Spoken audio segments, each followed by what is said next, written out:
기독교계 안팎으로 이단 시비가 끊이지 않고 있습니다. 이단 단체들이 제기하는 민형사소송도 잇따르고 있는데요. 최근 이단에 대한 종교 비판이 명예훼손에 해당되는지를 사례와 판결로 분석한 자료가 나와 주목됩니다. 관련 내용 유남희 기자가 정리했습니다. 한국교회 법학회가 한국교회와 목회자를 위한 법을 발간했습니다. 책자는 법학회장 서원재 교수가 대표적인 교회 분쟁을 중심으로 대법원 판결 사례를 모아 해석한 것입니다. 그중에서도 이단 시비와 관련한 종교적 비판에 대해 명예훼손이나 모욕죄가 성립하는지 분석한 판례가 눈에 띕니다. 판례를 살펴보면 이단을 비판했다고 해서 무조건 명예훼손에 해당하는 것은 아닙니다. 이단을 비판해서 해당 단체의 사회적 평가가 떨어졌다고 해도 그 비판이 공공의 이익을 위한 것일 때는 명예훼손이 되지 않습니다. 일례로 2016년 대법원은 이단 하나님의 교회가 피해자 모임 회원들을 대상으로 허위 사실에 의한 명예훼손으로 고소한 사건에서 무죄를 선고했습니다.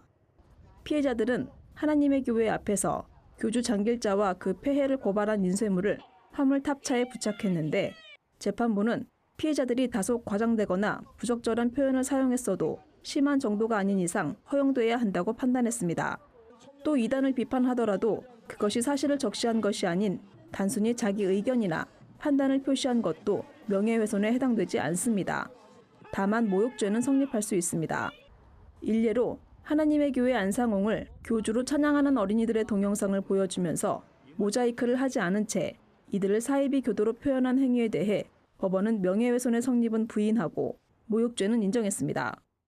명예훼손이 되려면 허위의 사실을 유포해가지고 이제 상대방의 그 명예를 훼손해야 되는데 제일 중요한 게 감정적이거나 교리적이거나 믿음의 기초에서 이렇게 비판하는 거는 그건 아무리 표현이 과격해도 그 명예훼손이 되질 않아요. 모욕죄도 이게 공연성이 있어야 되거든요. 대개 이제 인정을 해도 경미한 벌금형이에요. 실형을 하거나 그런 건 없었고요. 법원은 이단 여부는 기독교인과 목회자들에게 있어 공공성, 사회성을 갖춘 공적 관심 사안으로서 이에 대한 주장과 비판은 공공의 이익을 위한 행위로 볼 수 있다며 이단 비판을 비교적 폭넓게 허용하고 있습니다. 구티비 뉴스 윤화미입니다.